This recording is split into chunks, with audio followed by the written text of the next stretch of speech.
We are all good. We are all good. We are all good. Yeah. Lovely. All right. Hi, guys. Hey. How's it going? So welcome to the journey so far.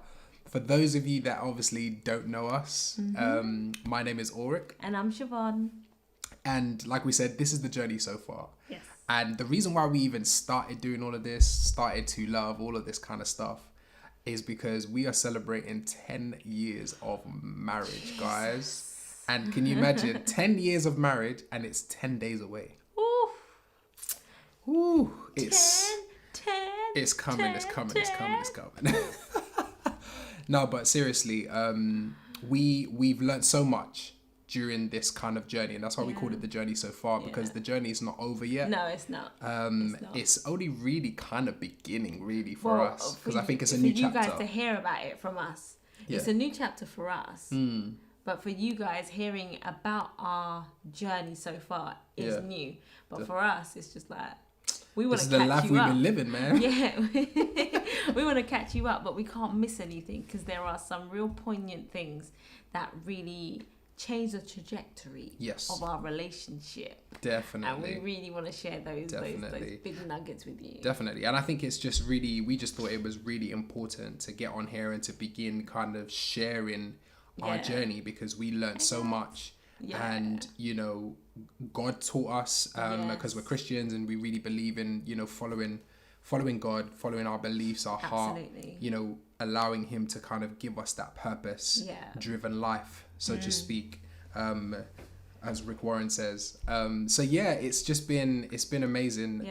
Sharing the amount of feedback we've got has just been brilliant. So guys, please keep sending them in. Do you know what I mean? Because we've talked about so many different things. And if you've missed any of our show, if this is the first time you're connecting, please go to our Facebook, our YouTube channels, and follow us under Two Love Collective or We Are the Cokers. Because we do some singing as well, some time to time, you know. But it would be good. I mean, at any point, if you want to like, subscribe, share, click the bell notification to know when we're going live again and see any of these updates, by all means do that. 100%. So tonight, without further ado, we are going to be discussing asking for my hand in marriage and how that went for Ulrich. Okay, so guys, before we even start, right? Like today we were watching a TV show called The Flash, because you know we love our DC and our Marvels. And Matthias is kind of into it a bit at the moment as well. Deeply into it, not a bit. Anyway, so it's actually funny because Siobhan kind of realized this today when we were talking and getting ready for tonight. And there was a scene basically where the character Barry Allen basically asks Iris West, for those of you that know your DC knowledge, ask Iris to marry him, but he did it obviously in the spur of the moment. I won't go into the backstory as to why he did it, all that kind of stuff. But he didn't ask Iris's dad for her hand in marriage. And this was something that was really, really important to him. And for those of you that know the story, obviously, Iris's dad obviously is the one that took Barry in after his mom died and all that kind of stuff. So they were really close. He was like literally his stepfather kind of thing. Do you know what I mean? And he didn't ask him for her hand in marriage. So I think my question to you guys, right? Because I'm going to talk about obviously what happened in our relationship. But is this an old school thing? Do you know what I mean? Like for you single ladies who might be watching, I do you know love what it, I mean? Michelle. I love it. She's like, can't run. Sorry, not sorry. That's right. For you, for single ladies and all that kind of stuff, is it like a prerequisite that a man ask your dad's permission to get married? And even for you that are married, did your husbands ask for your wife's hand in marriage? Thank you, Tyler. I love it, Tyler. Gotta ask the father for sure, you know? Absolutely. So anyway, keep the comments coming though, because we want to hear know how people stand on it. Anyway, so Jesus, let's take it all the way back. So this must be now 2009. It must be. No, 2010. Because we got engaged 2010, we got married 2010, so it's 2010. 2010. I didn't do it in person because he was in Nigeria. FaceTime, bro. Asked the FaceTime. brother. Okay, cool. Okay. So obviously going the extra mile. That's good. That's good. All right, I hear you, bro. I hear you.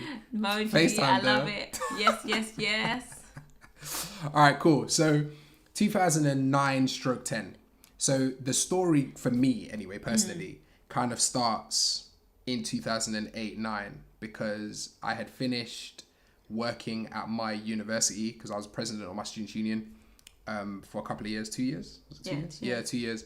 And and the credit crunch hit like literally when I went into my second term of being the president of the students' union. So my whole plan for life literally was that after I finished this student union job, I was guaranteed to have a job at the end of this experience because I was literally the head of my students union. You know, I was managing over £500,000.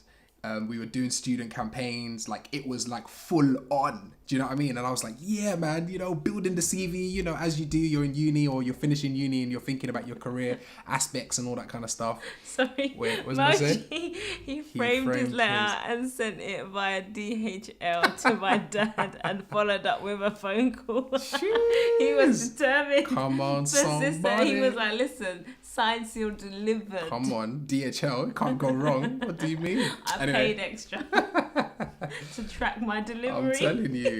And followed up to make sure it arrived. Come on, you can't play around. Because sometimes they lose those parcels. Anyway, let's not even mess around.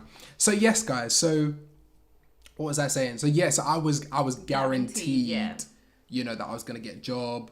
Even if it wasn't in politics, that it was going to be in something, because obviously the job was very kind of business oriented, project management, doing campaigns, all that kind of stuff. It was great. So after I finished that job, now that was 2009. Yeah. 1 month went past, like, you know, no job.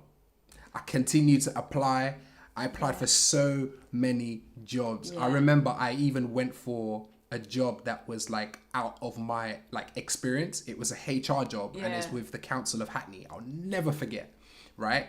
This was powerful role. Like it was definitely doable for me to do it. It wasn't a difficult job, but I remember going to the interview. I remember I was calling my auntie, my mum's cousin, Auntie Mildred, if you're on, hi, and thank you for your help. You know, went to her house. She helped me with my interview questions, just getting prepared, because I was just like, if I can land this job, I am sorted. Me and Siobhan are all right. Went for the interview, in my opinion, smashed the interview. And then they turned around and said, you know, we think that this job is going to be too boring for you. You know, we're kind of looking for somebody who just kind of wants a desk job and just wants to sit and just, you know, get on with their work. But, you know, your experience, obviously you're coming from President of Students' Union, you know, that's a very activist kind of role. And it seems like, you know, the way that you come across, you know, it seems like you're probably going to need something that's going to want to, you know, challenge you. And I'm like, wait a minute. Bearing in mind, and this salary was good, guys. Yeah. It wasn't no small boy. Do you know what I mean? This was 2009. So easily it was like close to the 30s and stuff like that. It was a good job. And I'm listening to this woman tell me that she thinks I'm too much of an activist. And what she didn't know is that's exactly what I was looking for. I was looking for a desk job where I could just put my head down, concentrate, save my money, and just marry this girl of my dreams. Do you know what I mean? And she was just trying to mash up the run-ins. Anyway, she was trying to spoil my plans. Sorry about the slang. And obviously, at this point, she's saying, obviously, I think she misinterpreted his passion to come across. I just wanted the job. As like an enthusiast for the job. Whereas he'd been out of work for what? It would have been about 4 months by that point. Yeah. Easily you know 4 when months by that time. you're actually quite hungry for this job. You're just like, come Yeah. on, man. Yeah. Come on. So yeah, anyway, so I didn't get the job, unfortunately. And, 5 months went by. 8 months went by. And then this is when the depression started to hit now. Because I'm just like, what am I gonna do? Because obviously in my head, I know that obviously I'm still dating Siobhan. We're fully in. We're like two years 2.5 in, years strong. in. Do you know what I mean? And we've been talking about marriage and all of that kind of stuff and, getting ourselves together and all this kind of stuff.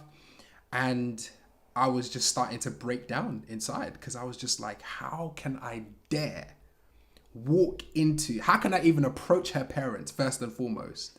And I don't have a job. It just didn't make any sense. He had savings. Yeah, I was a saver. So it wasn't that I was savings. struggling because my mum taught me to save my money. So this wasn't an issue of finance. This was an issue of security. Yes. Do you understand? That's the word. Preach that good word right there. It wasn't an issue of finance. It was an issue of security. Because I wanted to, obviously from an African home, you want to be able to provide, you want to be able to show that, you can handle, taking, a man's daughter from his hand. And, because we all, well, not everybody knows, but a woman was always created to be covered. Because she comes under her father's covering and then she moves from her father's covering and she shifts over to her husband's covering. So she's supposed to always be looked after. Yeah. And so for me, that's what I knew. That's what scripture told me. And that's what I understood. So I was grappling with this thing. It was really, really difficult. But anyway, 9 months went by, no job. And something just said to me, are you going to let...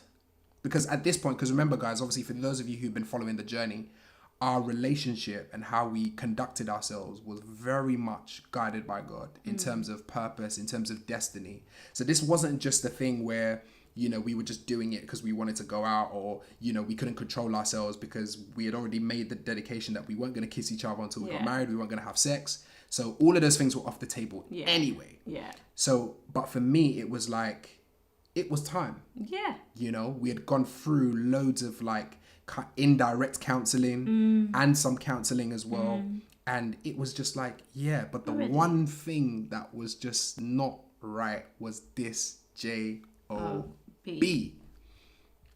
And I think one time I must have been praying. I must have been praying. That's all we were doing. You know what I mean? And God was just like, look, are you going to allow your self concept of security allow you to deter a heavenly security that he was getting ready to give?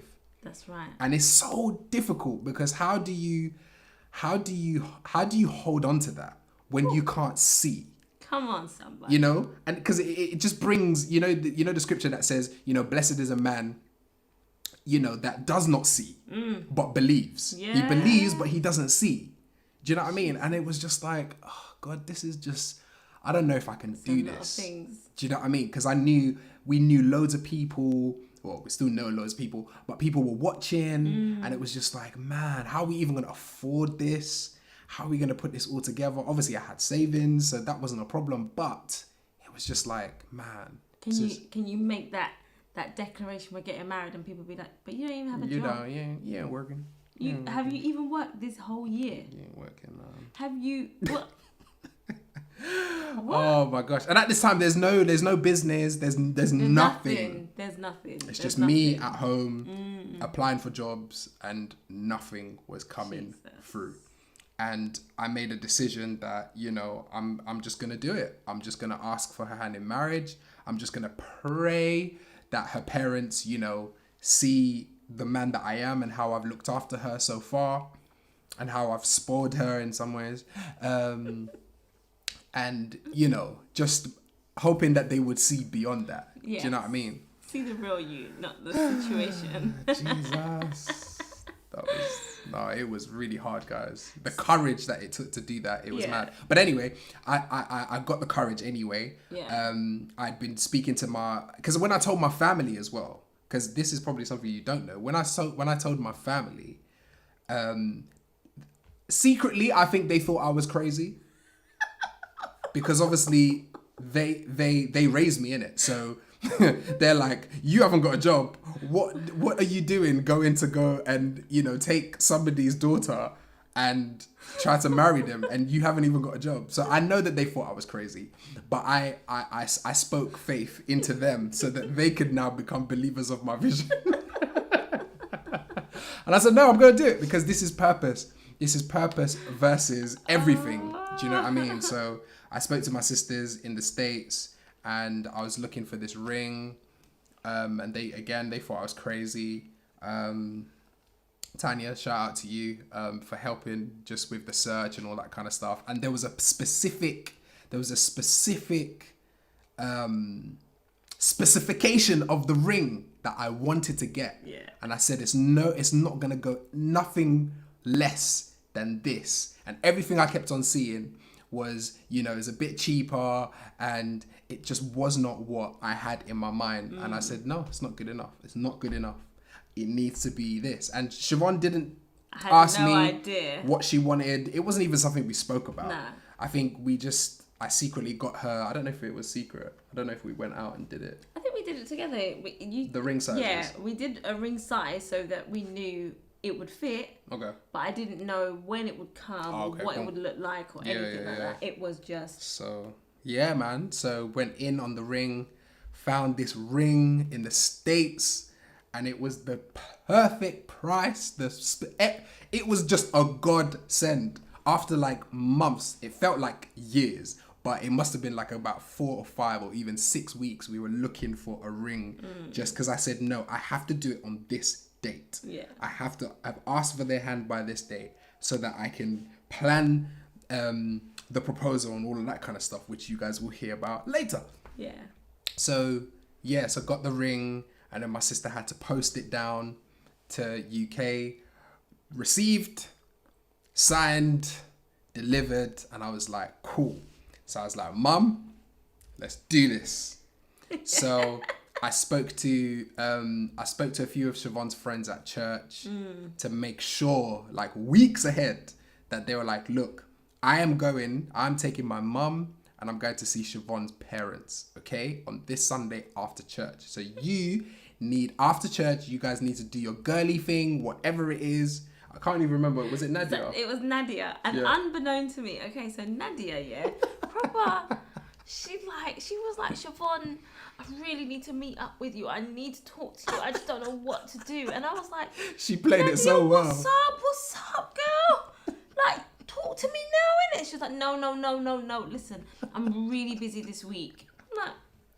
The instructions were very rigid. I said, you have to take her away for X amount of time because there can be no distractions. Like, I can't be in the room trying to convince my future in-laws that I'm going to marry their daughter, and you're texting me and saying, yeah, she's on the way, I couldn't keep her away. Nah.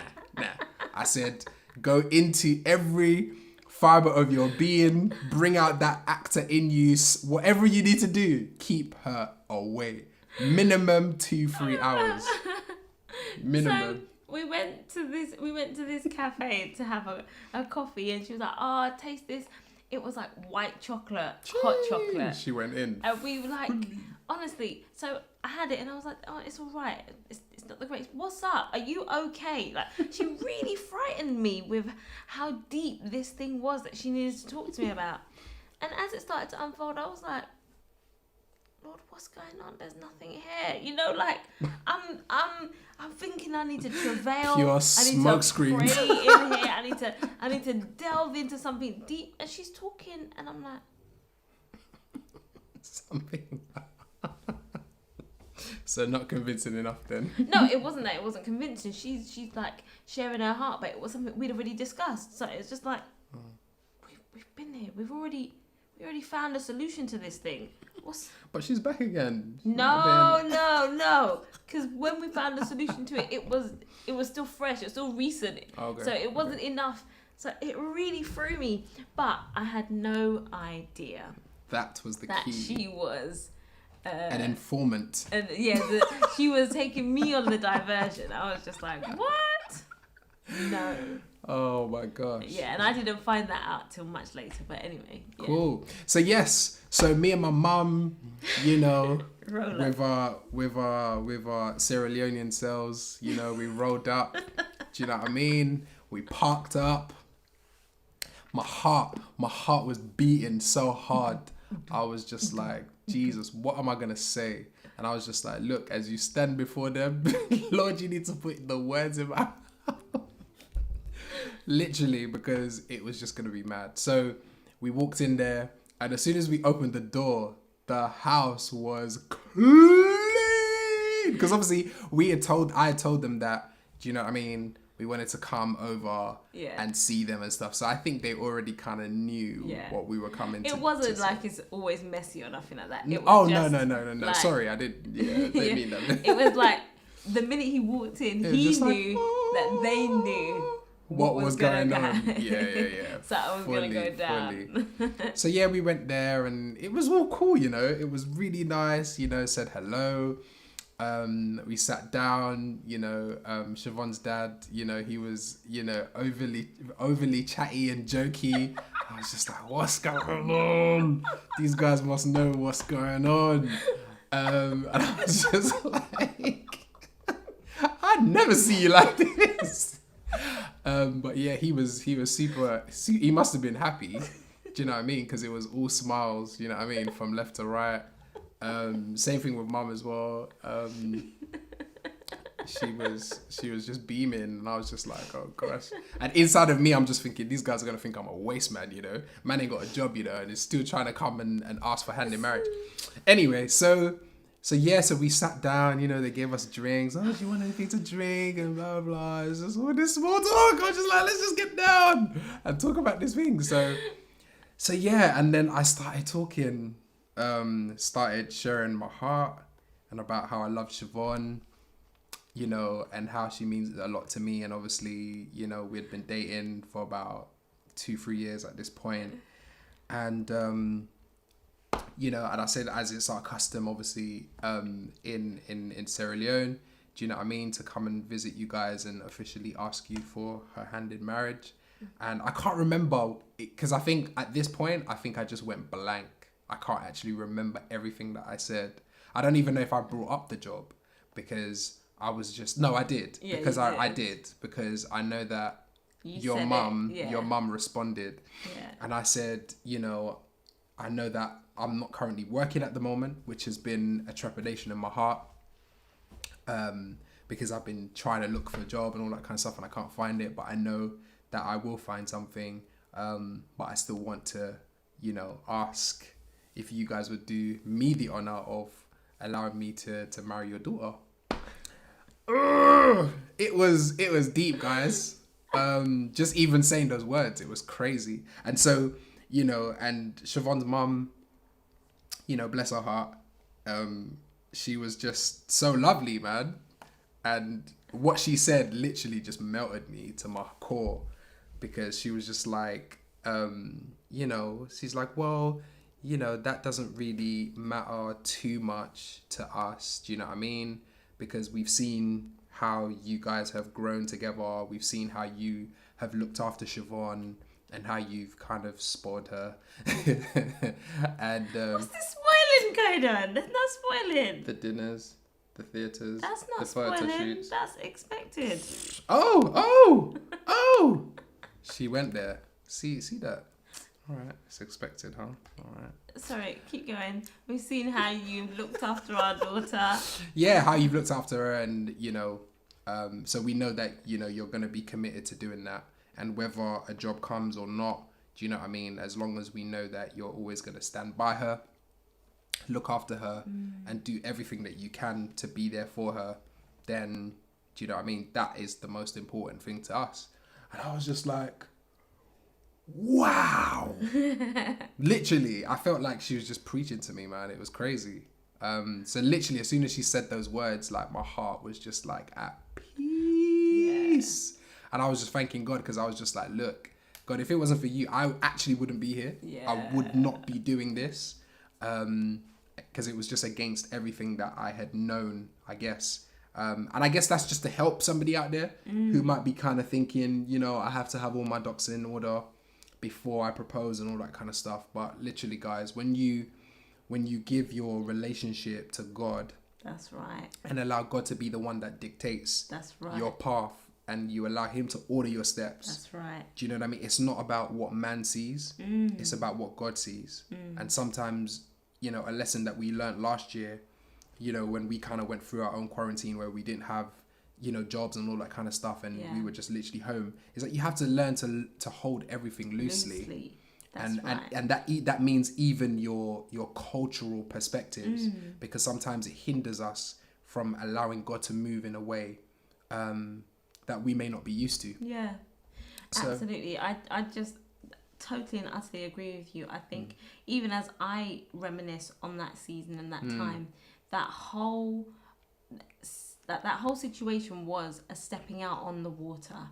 It was, I'm trusting you, God, even though I cannot see the way out. I cannot see the ground, but I'm hearing you actually bid me to come. I'm actually hearing you say, come. And the point of when God was saying, so are you going to let the security of a job now make you feel like you are worthy to do this thing when I've already granted you access? And it's like just a reminder to so many of us.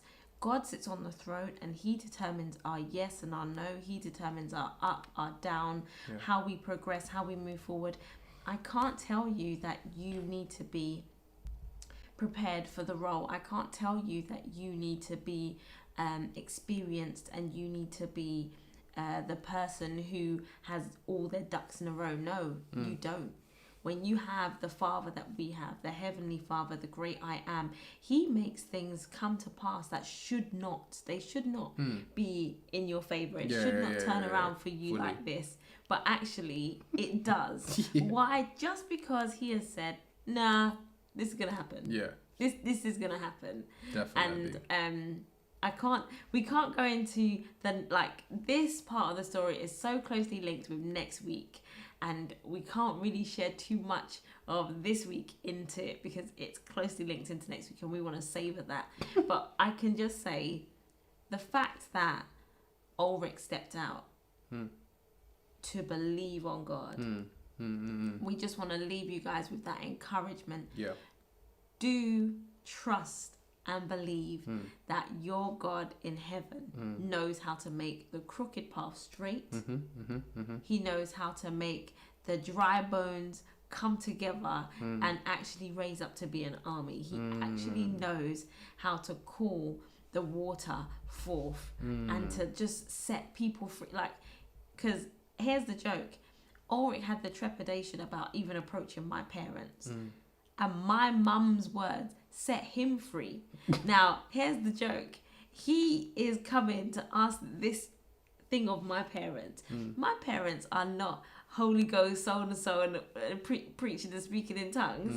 But yet, these words that are coming out of their mouth is what's releasing this man of faith to say, like, what is it that you are holding on to?